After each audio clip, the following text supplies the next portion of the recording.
quick look into the current EDC that I've been using the past month or so. So this was consistent kind of throughout the summer, but this is now my upgraded revised version. So this is kind of the main meat and potatoes of the EDC. It gets pretty much all bases covered. This isn't my favorite Leatherman sheath with just the Velcro on the front and then the webbing on the back. This tends to loosen up really quickly, and it's still fresh and crispy, but this loosens up and doesn't get sticky very fast. I'm definitely going to upgrade the sheath later, but I've got my favorite Leatherman Charge. So it's basically the Leatherman Wave, but with the addition of a 154 cm blade. So I really like that because I could leave the home with just this. And with the combination of the serrated edge and this 154 cm blade, I know I can do more than enough daily tasks of, say, like cutting cardboard all day long, cutting zip ties, opening different packages and stuff. And this does more than enough for the job. Benefit about this as well, one of my favorite options is with the saw. You've got a really sharp spine for striking ferro rods. I really like the file and the fact that you actually got your wood and metal file on one side, and you actually have a diamond sharpener to touch up your blades on the go. This is a new Leatherman Charge. I got rid of my Charge Plus a long time ago and just went to a regular Leatherman Wave for the summer. Got it really beat up and really dirty working at a farm. So basically it's now my secondary multi-tool, keeping it in the car or just keeping it in the bag as a backup. So I sprayed WD-40 in this guy and just slowly working on getting him loosey-goosey. So just, a good way to loosen up your multi-tool is to just keep flicking it open and closed while you're watching a movie or something. Or just keep doing that, opening it and using it for a couple weeks, and it gets to almost that ballad song, like you could just grab one side, flick it open. This one's an older Charge, doesn't have the replaceable cutters, but to me that's not an issue. I have not used my cutters on the jaws enough on any Leatherman that I've ever used to render them being replaced. Probably just line of work. I do cut small thin wire and stuff on occasion, but for me I just haven't done it enough to render needing the replaceable cutters. You've got your interchangeable bit kit with your can opener and wire scraper. You got graduations and measurements on both sides on the inside of the multi-tool.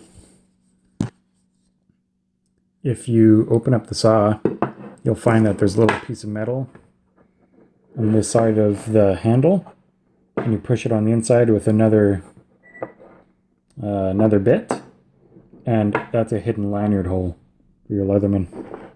And then of course you've got what's called the sacrificial pry bar / scraper, probing tool, or just good old screwdriver, spring assisted scissors, and then your micro screw, excellent for glasses of all kinds. So perfect multi-tool in my opinion. The only thing I like better about the Charge Plus is that on the serrated blade, you do have that extra rope or gut hook, which this one does not have, but that's not a huge deal. So in the sheath, also got small Leatherman bit kit. Comes in really handy. You got most tools for most situations. It weighs practically nothing, so it's a really great addition to have. What's new is that I've upped my flashlight game. Upgraded to Olight SR1 Baton 2. You can actually flip this clip upside down if you wanted to do a deep carry pocket clip, but this clips into a pocket in between molly webbing. Even on the reverse way, clip it onto the top of a ball cap. So this way it can be an improvised headlamp. You got low, medium, which is great. You could easily at night, shine this out and easily cover anywhere from 50 to 75 meters and see decently.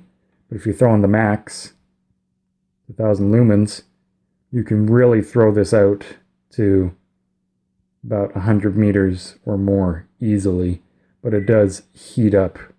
Even that's hot to the touch. I found I'd be able to get a normal week's worth of this. And I still haven't figured out when the battery runs out exactly. I always top it off every 2 or 3 nights.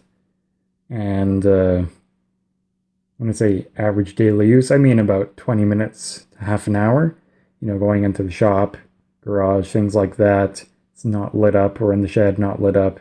Using it, find what you need. You know, you drop something in the car, and then you just use this to look around, find what you need. Really like how short and wide it is. It's pretty stout, so it's great with the knurling. Absolutely love what they did there for the grip. Really good to draw in and out of the pocket.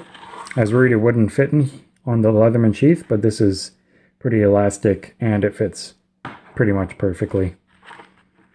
Ferro rod, still rocking.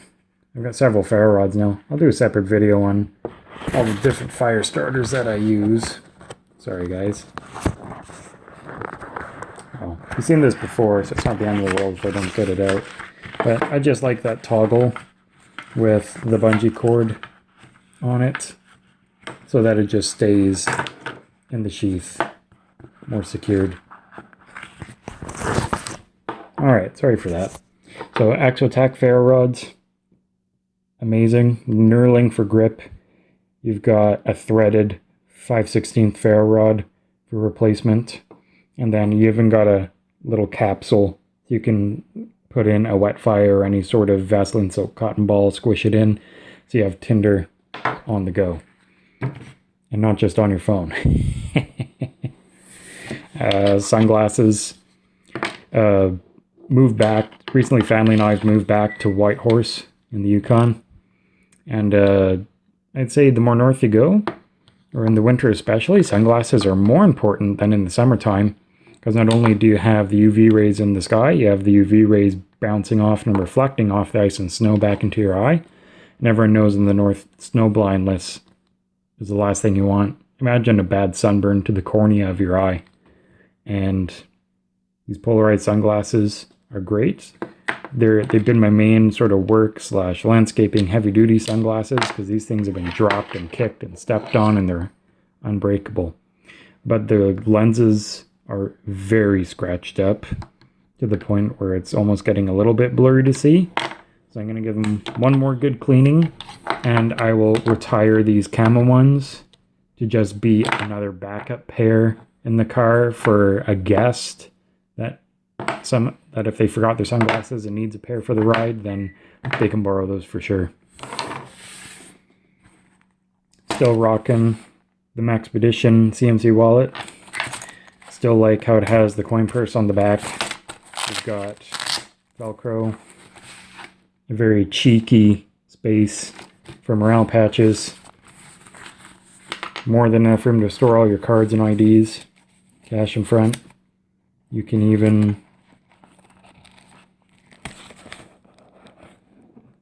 fold up and hide money in the back portion here. That's just an example of what you can put in there.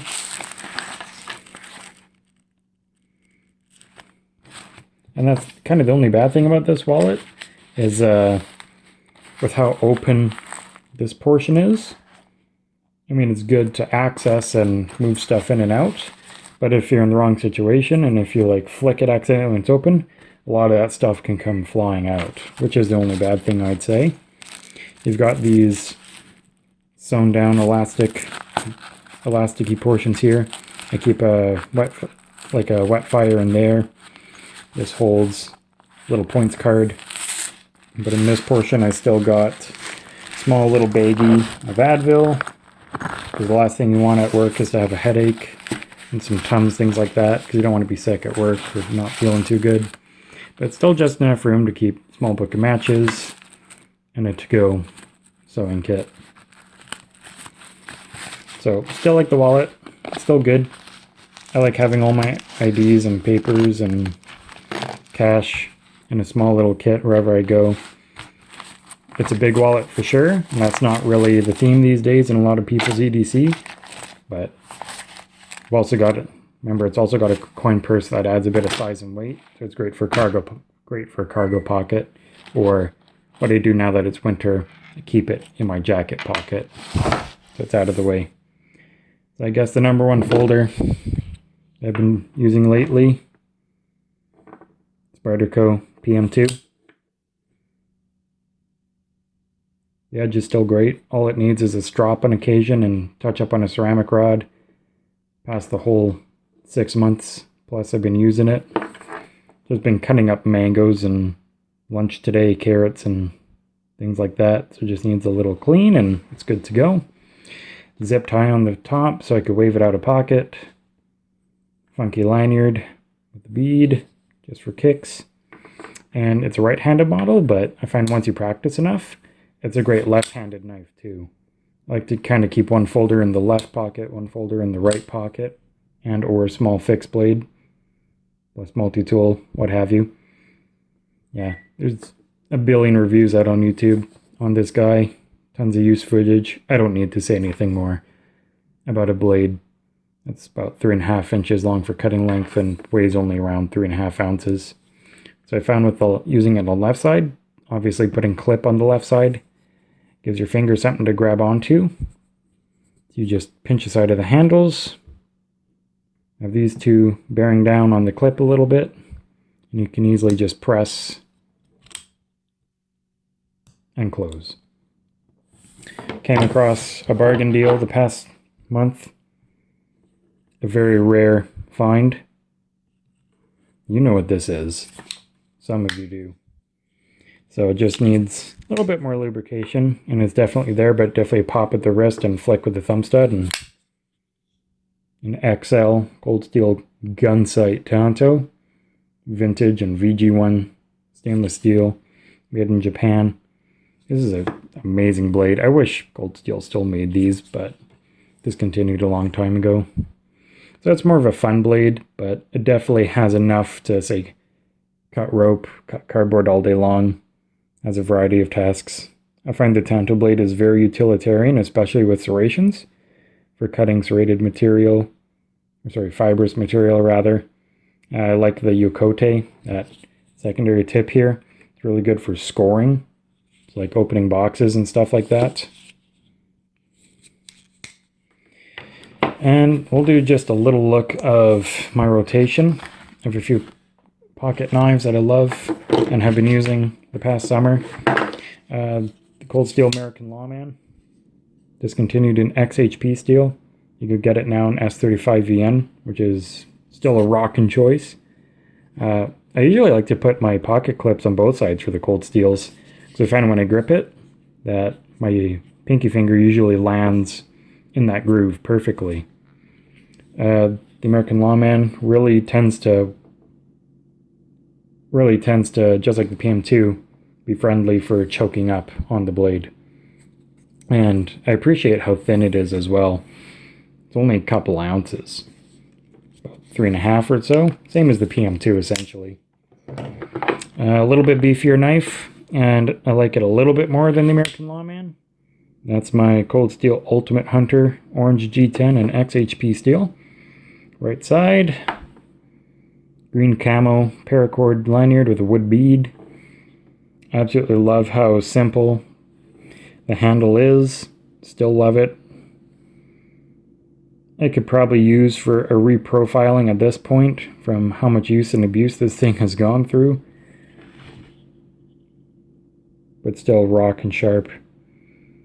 Not sure if this was like the first run or whatnot, but mine has a number on it, 455. Must have been a first run on the orange batch. But you can still get these in S35VN. I like how it has this really deep jimping. Not exact angle, but it looks like it's almost like in a 45-degree circle coming in on each side there. So this way it's easy for the meat of your thumb to get in there. But if there's any material like meat and fat and whatnot from skinning and butchering meat, this part cleans out real easy. Obviously, triad lock Don't have to say anything else about that.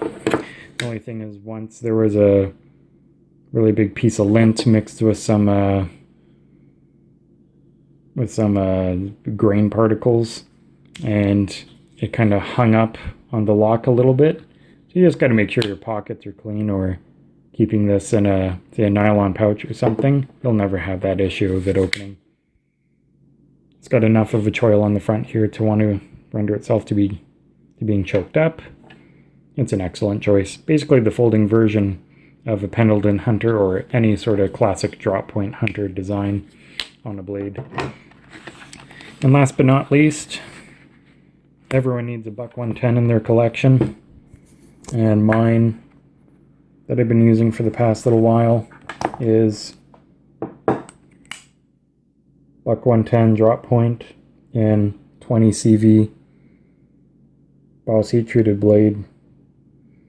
This is absolutely rockin'. And the more you use a buck 110, the smoother it gets for opening. And adding this quick thumb bar really makes a difference. The only bad thing about a buck 110, you want to close it one-handed because it's got such a low lock bar. You just have to press it at the back. You either carefully, use your wrist and meet your hands, or press it, then use something like your leg, and then close it. I love the leather sheath it comes with. I like how it's bare on this side, so this way wherever I go, I've got a portable strap ready to go. This is definitely one I'm actually considering, cleaning up all the way, lubricating, covering the whole thing with oil, light coat of it, store it separately from the sheath, and then just pass it on to my boy once he's old enough. Just another quick look. I'll do a separate video totally, but rocking the Maxpedition Sitka bag. Definitely getting more use out of it. Great as a diaper bag for being dad as well. And kind of the main EDC in the top part. Got my mask, hand sanitizer spray, Advil. Got a DMT portable diamond sharpener, lighter, the Tornox Farmer, Leatherman Micra. Just a few random things in and out. Overall, extremely sturdy, an amazing bag, extremely comfortable, tons of room to spare even when I fill it with my EDC. It's just overall awesome. So that's kind of the late summer, fall, and early winter covering of my EDC. Keep rocking, guys.